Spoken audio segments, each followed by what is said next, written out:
Shabbat Shalom, or as my folks used to say, Buonasera, and Happy Independence Day to everybody.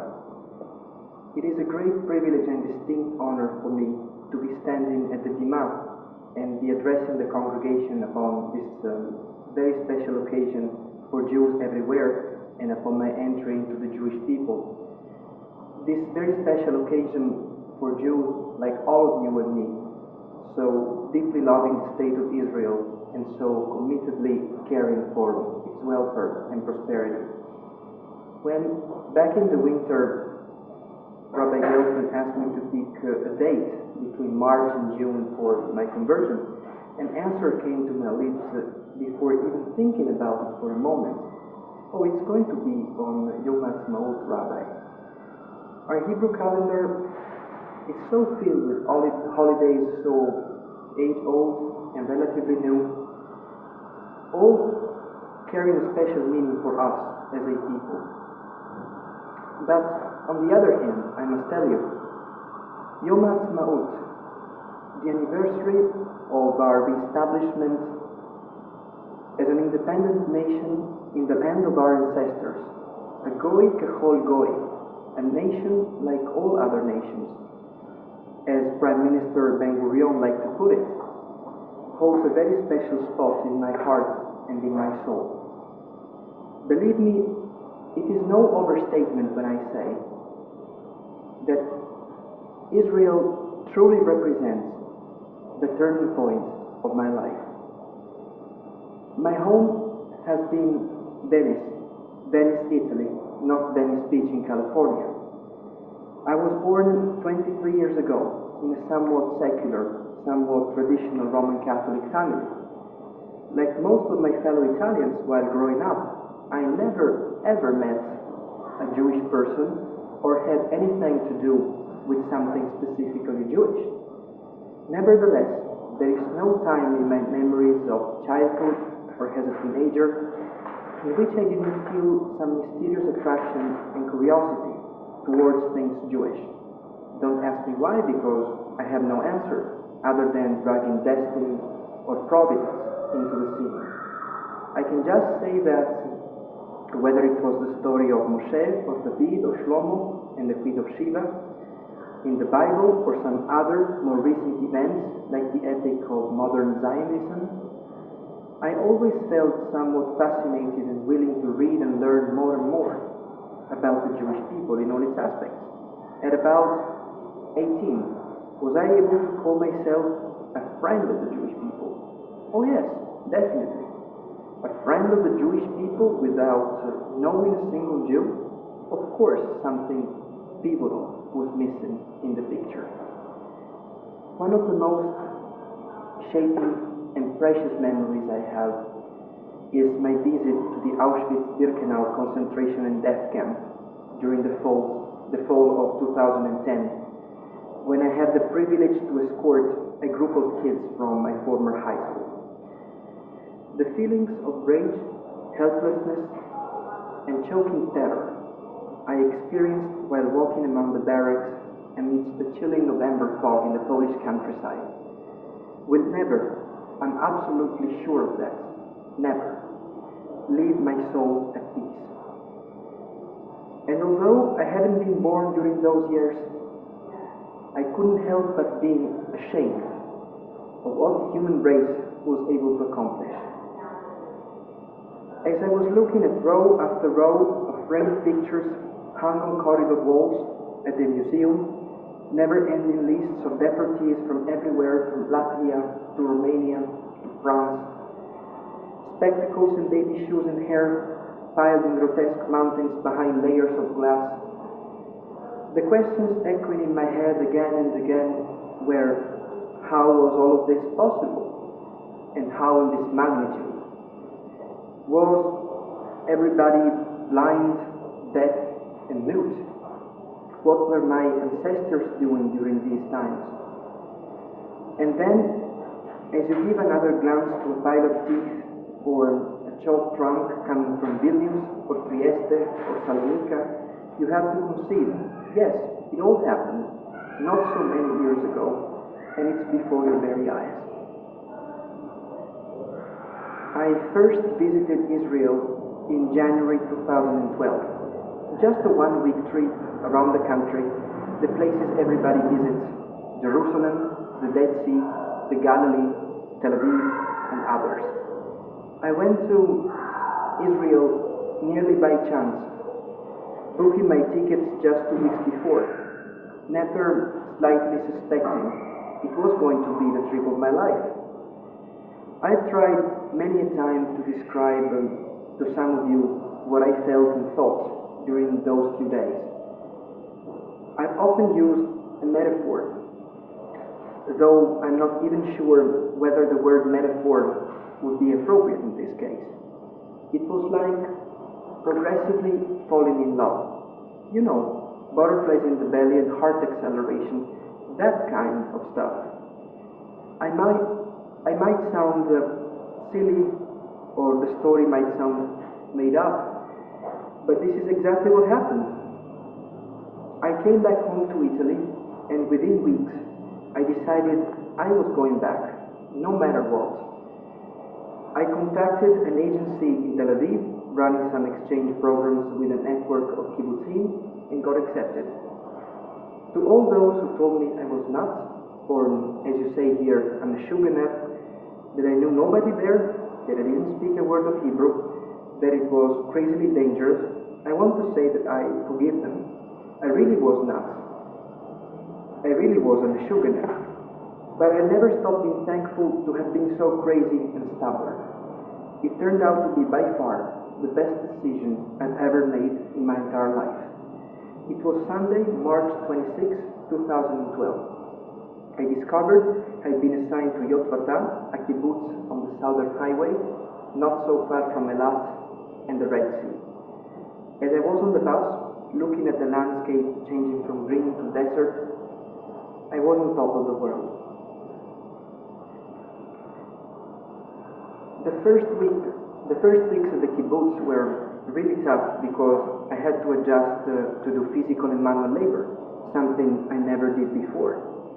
Milking a cow, painting a table, or sweeping floors is not something that they teach you in high school or university. But you learn, and you learn quickly if you want to survive. I was meeting new friends, both Israelis and foreigners from all over the world, sharing experiences and points of view on a wide range of issues and topics. And never mind, we were also having fun. Some of us might have come to Israel just to have an exotic vacation, some others to fulfill their Zionist dreams, some others to practice their Hebrew. As for me, I cannot say I had a specific purpose. But I just have to say that I've never felt a part of something more than when I was in the Negev under the scorching sun of the Middle East. And the more weeks I was at Yotvata, the more I was feeling part of it.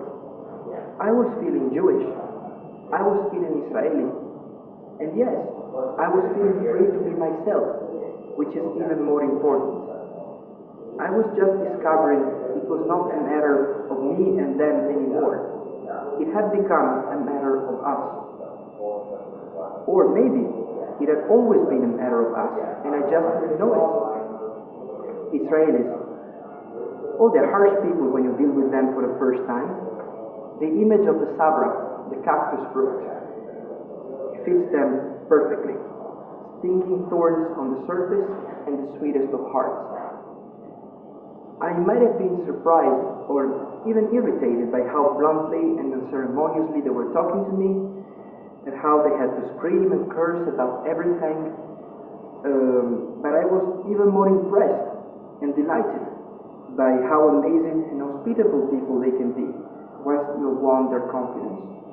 Oh, you've got to work hard for that, no doubt. First of all, never try to conceal your opinions or say something nice just for the sake of saying that. Israelis prefer you to be straight to the point, other than shamming them with mellifluous words and fake smiles. Second, never be intimidated by what you perceive as their harshness. Israelis definitely don't like people bowing down. If you think something is wrong, just say that. And tonight, as we are celebrating Yom Ha'atzmaut, I'm sure my words to express my feelings towards the state of Israel and what it represents for me will never be enough. At the kibbutz, I found people with their backs straight and their heads held high. People who believe in community and share responsibility. I found a sense of endurance and perseverance to redeem the land, which literally made rocks and sand bloom. I found generations not willing to apologize or ask for permission to be how they are, and I was made part of the thorough conviction that the best days of the state of Israel, of Am Israel, and of the entire world are yet to come. And these are just a few of the reasons that make me say I am proud of being Jewish. As the summer went by, I was advised by the rabbi of a neighboring kibbutz, Rabbi Benji Gruber from Kibbutz Yahel, to come to the United States to study and eventually convert. And this is how I ended up on the Upper East Side of Manhattan some 6 months ago. Here, I found a thriving community, caring people, and friends for life. You open your homes and your hearts to a stranger, make him feel one of yours, support it and encourage him far beyond any expectation. I want to tell you this. May Temple Israel be blessed, and may all of you be blessed for countless generations. I will never be thankful enough, and I will never forget what you did for me. Let me acknowledge some special people I've met during this fantastic journey. Rabbi David Gelfand, Rabbi Sarah Sapedin, Rabbi Emily Losseben Ostroff, my teachers.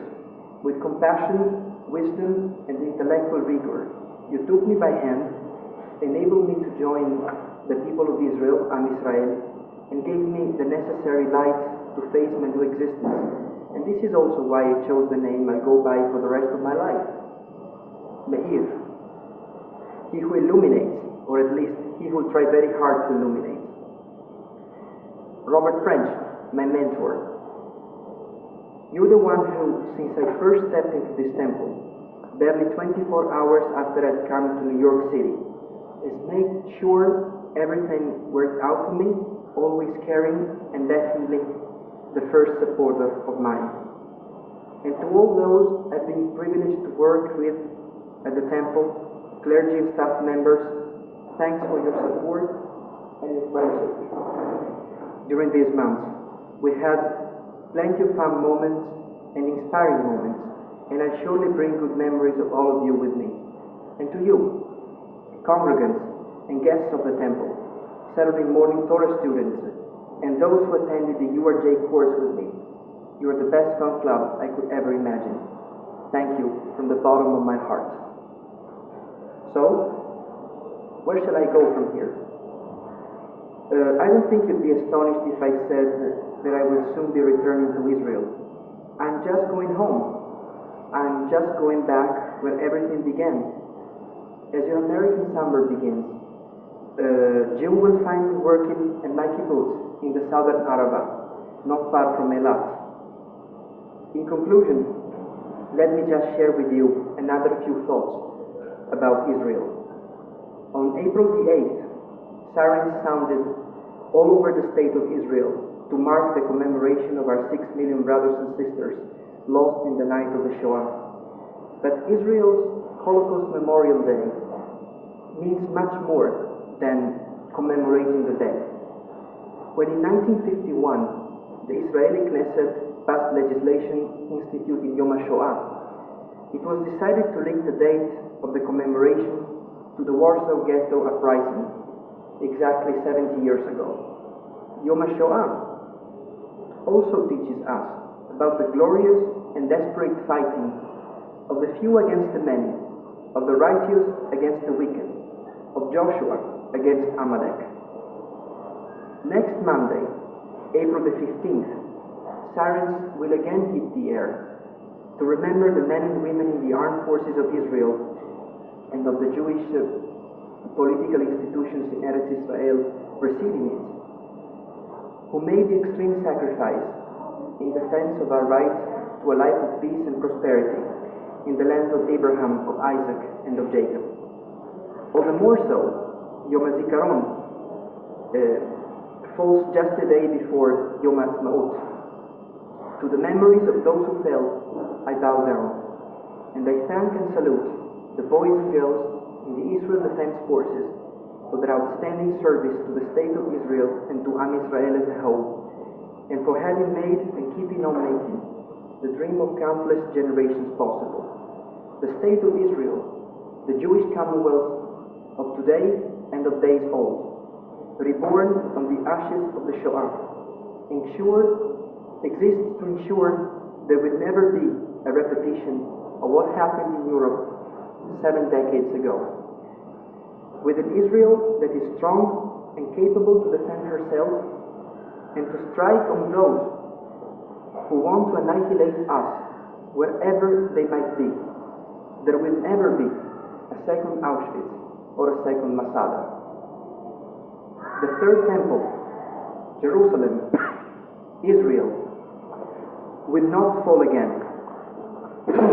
Participating in the defense of what we've built so far, and so much has been built, and contributing to the betterment of the land for the benefit of all her inhabitants, no matter who they are, what they believe, or where their parents and grandparents came from. This is why I feel my utmost duty to go to Israel and to live as a Jew in the land of the Jews. Our rabbinic tradition teaches us during the Passover Seder, B'Shana Ba'ah Yerushalayim, next year in Jerusalem. I do believe, though, this time is going to be B'Shana Azeh Yerushalayim, this year in Jerusalem, drawing inspiration from the Declaration of Independence of the State of Israel, from our Declaration of Independence, and keeping in my heart the memories of those in all the generations of our people who had the vision and the courage to imagine a better tomorrow for the house of Israel. Mitoch bitachon betzur begoal Israel, placing my faith, my trust, and my confidence in the Rock and Redeemer of Israel. I wish you all again a Shabbat Shalom and a happy Independence Day. Am Israel Chai. Toda Rabba. Thank you.